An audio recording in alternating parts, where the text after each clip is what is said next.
নমস্কার বন্ধুরা, আমি রুমেলা রুমিস টেস্ট এন্ড ট্রাভেলসে নিয়ে চলে এসেছি new recipe lemon chicken. Lemon chicken রেসিপিটা এত অসাধারণ যে ভাষায় প্রকাশ করা যাবে না। আর এই প্রচন্ড গরমে লেমন চিকেন রেসিপিটা করার আরেকটা প্রধান কারণ, মাংসটায় তেল ঝাল মশলা খুব কম থাকে আর সুস্বাদু হয় আর স্মেলটা হয় অসাধারণ।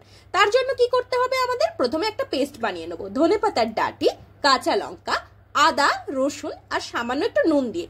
ধনেপাতার ডাঁটিটা দেওয়ার প্রধান আর অন্যতম কারণ হলো একটা সুন্দর স্মেল তৈরি হয় পেস্টে, আর সেটা মাংসের মধ্যে দেওয়ার কারণে মাংসটার মধ্যেও একটা যে আষ্টে গন্ধ থাকে সেটা একেবারে দূর হয়ে যায়। মাংসটাকে প্রথমে নুন আর লেবু দিয়ে 5 থেকে 10 মিনিট ম্যারিনেট করে রাখতে হবে। তারপরে আমরা যে পেস্টটা অলরেডি বানালাম আদা, রসুন, লঙ্কা, নুন আর ধনেপাতার ডাঁটি দিয়ে, সেই পেস্টটা এর মধ্যে মিশিয়ে নিতে হবে। আর এর সঙ্গে অবশ্যই অ্যাড করতে হবে টক দই।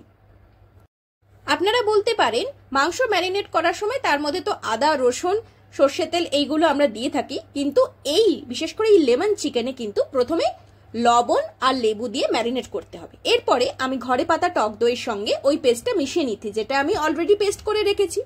ঘরে পাতা টক দই যদি না থাকে তাহলে বাজার চলতি টক দইও আপনারা ব্যবহার করতে পারেন, কিন্তু আমি আমার বেশিরভাগ রেসিপিতে ঘরে পাতা টক দই ব্যবহার করেছি। এইভাবে দইটাকে ভালো করে ফেটিয়ে তার মধ্যে পেস্টটাকে মিশিয়ে নিতে হবে। তারপরে কিন্তু আমরা ম্যারিনেট করতে পারবো, তার আগে নয়। দইটাকে ফেটিয়ে নেওয়া ভীষণই প্রয়োজন। নুন আর লেবু দিয়ে ম্যারিনেট করে রাখার পরে খানিকটা দেখতে পাচ্ছেন জল বেরিয়েছে। এই জলটাকে থেকে মাংসটাকে চিপে আলাদা পাত্রে তুলে তারপরে কিন্তু ম্যারিনেট করতে হবে। নুন আর লেবু দিলে মাংস অনেকটা জল ছাড়ে, আর তার সঙ্গে মাংসের গন্ধটাও বেশ খানিকটা চলে যায়। মানে লেবু দিলে গন্ধটা দূর করতে সেটা সাহায্য করে। নুন আর লেবু দেওয়ার ফলে মাংস থেকে যে জল বেরিয়েছে সেই জলটা থেকে মাংসটা চিপে চিপে তুলে রেখে তার মধ্যে আমরা টক দই আর যে পেস্টটা অলরেডি আমরা মিশিয়ে রেখেছিলাম সেটা ভালো করে ম্যারিনেট করে রাখবো। এটা প্রায় 15 মিনিট মতো ম্যারিনেট করুন, তাহলেই চলবে। অলরেডি কিন্তু লবণ আর লেবু দিয়ে আমরা 10 মিনিট ম্যারিনেট করে রেখেছিলাম। তারপরে আমরা আফটার 10 মিনিটস আমরা 15 মিনিটস ম্যারিনেট করছি। এর মাঝেই আমরা একটা গুঁড়ো মশলা বানিয়ে নেবো। গুঁড়ো মশলার জন্য লাগবে কি কি? শুকনো কলাই, মানে ফ্রাইং প্যানে নিতে পারেন বা শুকনো কড়াইয়ে লবঙ্গ, গোলমরিচ, এলাচ, নুন, শুকনো লঙ্কা আর আমরা নেব গোটা ধনে। এটাকে ভালো করে ফ্রাইং প্যানে একটু উষ্ণ গরম করে নিতে হবে। গরম করার পরে সেটা আমরা ক্রাশ করে রাখবো বা গুঁড়ো করে রাখবো মিক্সিতে। এই গুঁড়ো মশলাটা পরবর্তীতে আমাদের কাজে লাগবে। কি কি হলো তাহলে? এলাচ, গোটা ধনে, লবঙ্গ, গোলমরিচ, শুকনো লঙ্কা আর সামান্য একটু লবণ। এটা ভালো করে নাড়াচাড়া করে এই 1 থেকে 1.5 মিনিট মতো নাড়াচাড়া করলেই হবে। করে আমরা গরম অবস্থাতে না করে একটু ঠান্ডা করতে হবে। সেই ঠান্ডা করে সেটা আমরা মিক্সিতে গুঁড়ো করে রাখবো। এরপরে নেক্সট স্টেপ হচ্ছে কড়াইতে সামান্য তেল নেব আমরা। পরিমাণ মতো, মাংসের পরিমাণের উপর ডিপেন্ড করছে তেল কতটা নেবেন। আমি এখানে 500 চিকেন ব্যবহার করেছি, সেই অনুপাতে 3 চামচ মতন সাদা তেল নিয়েছি। নিয়ে এরপরে আমরা নিয়েছি তেজপাতা আর দারচিনি। তেজপাতা আর দারচিনির সুন্দর স্মেল উঠলে একটুখানি হাফ মিনিট মতন ভাজা ভাজা হয়ে গেলে আমরা মাংসটা দিয়ে দেবো। যে ম্যারিনেট করা মাংসটা আমরা রেখেছিলাম সেইটা কিন্তু আমরা ডিরেক্ট এর মধ্যে দিয়ে দেবো।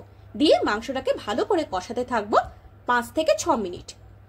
5 থেকে 6 মিনিট ভালো করে কষানোর পরে আমরা পরবর্তী মশলাগুলো ব্যবহার করব, তার আগে নয়। ফোড়ন শুধুমাত্র দেয়া হবে তেজপাতা আর দারচিনি। সেই কারণেই আমি বলেছিলাম গুঁড়ো মশলা তৈরির ক্ষেত্রে দারচিনি দিতে হবে না। এই ফোড়নের সময় আমি এখানে দারচিনি দিয়েছি। মাংসটাকে ভালো করে কষাতে হবে। কষিয়ে নিয়ে আর পাত্রের মধ্যে যে ম্যারিনেট করা মশলাটা ছিল তার মধ্যে সামান্য অল্প একটু জল দিয়ে আমি মাংসটাকে কষাতে থাকলাম। এই মাংসটায় কিন্তু বেশি জল দিতে হয় না, তার কারণ হচ্ছে টক দই থাকে। ঢাকা দিয়ে দিয়ে ভালো করে কষাতে থাকতে হবে। মাংসটা প্রায় 7-8 মিনিট কষানোর পরে দেখবেন যে জল ছেড়ে এসছে, জলগুলো ওপরে ওপরে চলে এসছে। ঠিক এই সময় কিন্তু লবণ আর রঙের জন্য হালকা হলুদ, মানে খুব বেশি হলুদ গুঁড়ো দেওয়ার প্রয়োজন নেই, আর জিরে ধনে গুঁড়ো দিয়ে আরো খানিকক্ষণ কষাতে হবে। আরো প্রায় 6 থেকে 7 মিনিট এইভাবে কষাতে থাকতে হবে, যতক্ষণ না জলটা, মানে টক দই জলটা অ্যাবজর্ব করছে বা ঘনত্ব মাংসের মধ্যে, মাংসের কারির একটা ঘনত্ব তৈরি হচ্ছে, ততক্ষণ ঢাকা দিয়ে দিয়ে কষাতে হবে, কারণ মাংসটা সেদ্ধ হওয়ার প্রয়োজন আছে। আর খুব বেশি এখানে কিন্তু জল দিলে টেলটেলে ব্যাপার হয়ে যায়, সেই লক্ষ্য রাখবেন জলটা যেন খুব বেশি দেয়া না হয়, জলটা যতটা প্রয়োজন খুব কম সামান্য দিলেই চলে। আচ্ছা, এবার থিকনেসের জন্য আমি এখানে কর্নফ্লাওয়ার গুলে ব্যবহার করেছি। কর্নফ্লাওয়ারটাকে জলে গুলে 1 থেকে 1.5 চামচ মতন কর্নফ্লাওয়ার দেবেন, ভালো করে জলে গুলে থিকনেসের জন্য দিয়েছি, আর কষাতে থেকেছি ঢাকা দিয়ে দিয়ে। এইভাবে ঢাকা দিয়ে কষাতে কষাতে আমার প্রায় 15-20 মিনিট হয়ে গেছিল। তারপরে আমি গুঁড়ো মশলাটা ব্যবহার করেছি, যে গুঁড়ো মশলাটা আমরা করেছিলাম গোলমরিচ লবঙ্গ দিয়ে। গুঁড়ো মশলাটা ওপর দিয়ে ছড়িয়ে দেওয়ার পরে একটা লেবু নিয়েছি, লেবুটাকে ক্রাশ করে মানে লেবুর সবুজ অংশটা গুঁড়ো করে আমাদের মাংসের কারির মধ্যে দিয়ে দিতে হবে। লক্ষ্য রাখবেন এই সময় বেশি ঘষবেন না লেবুটা, বেশি যদি ঘষেন তাহলে কিন্তু তিতকুটে হয়ে যাবে, আর লেবুর গায়ে সাদা অংশটা যদি বেরিয়ে যায় তাহলেও কিন্তু তিতকুটে হতে থাকে। সেই কারণেই অবশ্যই খেয়াল করবেন যে লেবুর সবুজ অংশটা ক্রাশ করে উপর দিয়ে ছড়িয়ে দিতে হবে, আর লেবুর রস তো অবশ্যই।